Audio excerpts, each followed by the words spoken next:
Did you know that trained professionals, folks that are trained to detect deception, only get it right about 50% of the time? It's pretty disappointing. This is because we're not actually detecting deception, we're detecting stress. And everyone reacts to stress a little bit differently. And because we're detecting stress, we have to determine what's causing that stress. We have to ask ourselves, are they uncomfortable with the interviewer? Are they uncomfortable with the topics surrounding the question or with a specific question? Or are they lying? I'm gonna show you one of the best strategies you can use to make that determination and get closer to detecting if they're stressed or if they're lying. Now, I've been in law enforcement for over 25 years. I was a homicide detective, and in 25 years, I've interviewed thousands of victims, witnesses, and suspects. And one mistake in detecting deception that most cops make is not reading the baseline. Well, what's baseline? Baseline is someone's normal body language and verbal expressions. Someone could naturally sit with their arms crossed or slumped over, doesn't mean they're lying. They may normally not look a person in the eye. They may normally ramble when they talk. Well, that's their baseline. What a skilled interviewer does is figure out that baseline first and then ask questions that are most likely to cause stress. So how do we figure out that baseline? Talk about anything other than the crime or the topic of questioning. Have a non-confrontational conversation first, then ask the stress-provoking questions and look for the deviation. Let me show you some examples. So we're gonna watch an interview right now of a robbery suspect. The individual that you're seeing being interviewed, him and two others robbed a couple of guys at gunpoint after a football game. They took their wallet, they took their watch, and they took some jewelry from them. Your middle name is? Yes, sir. The M-O-C, Big C. Okay. And then what is your date of birth is again? Yes. All right, your address, that's where you lay your head? All right, and where do you work again if we needed you for something? Shores, yeah. Shores, it's just called, you can find it by Shores. Shores, okay. Shores building. And building.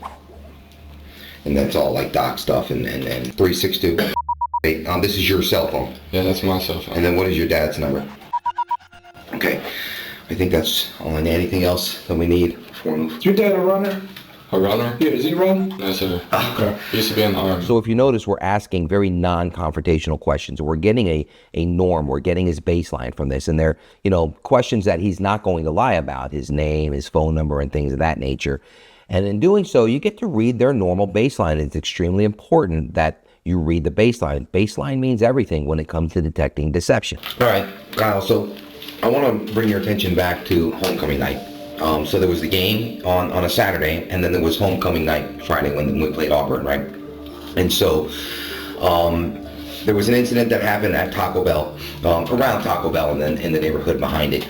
I kind of wanted to just kind of take you back and maybe go over just the timeline of events that night. What time do you remember getting in the Gainesville that night?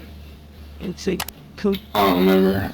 Was it nighttime? Was it daytime? Yeah. It was nighttime? We were going to the club. All right. I was initially going to the club to meet up with a girl. Okay. So one of the first things I'm doing is I'm trying to establish a timeline. And during the timeline, I'm asking him, what time did you get to the city? Now, if you've noticed, he scratched his head and kind of looked down. Now, when we talk about the baseline, we talked about that a few minutes ago. He didn't do that when answering other questions.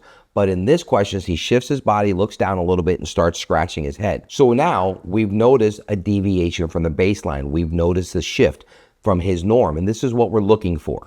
Is he lying? He could be. Is he telling the truth? Who knows? He might just be stressed about that question.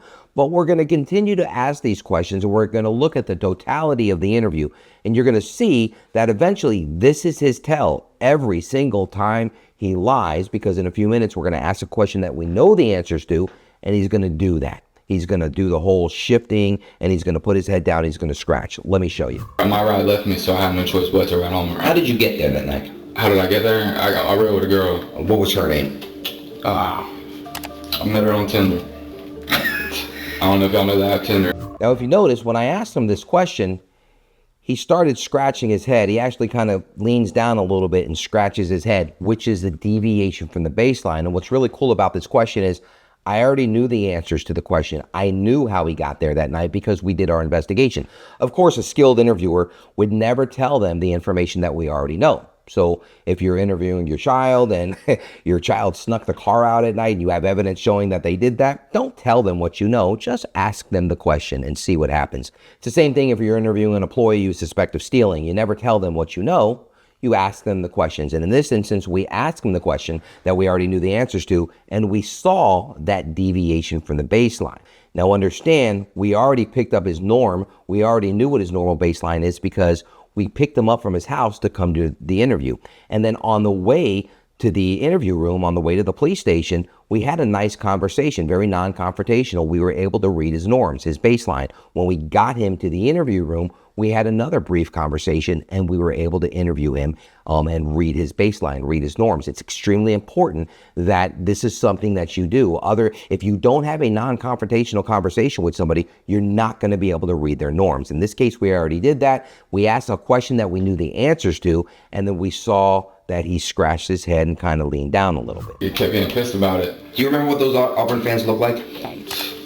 I know. You've never seen them before. It was probably crazy. Do you remember anything about these two guys at all? Now that they have a mouth on them, out of that. So the next time you're watching an interrogation or a press conference or even just having a conversation with a friend, pay attention, look for the baseline, look for the shifts. But the most important thing to remember is that no single sign means deception. It's the pattern that tells the story. If you're interested in learning how to be a better interviewer or communicator, check out my book, Extracting the Truth. Now, we don't dive into deception, but we offer great lessons on communication, persuasion and influence, and interviewing.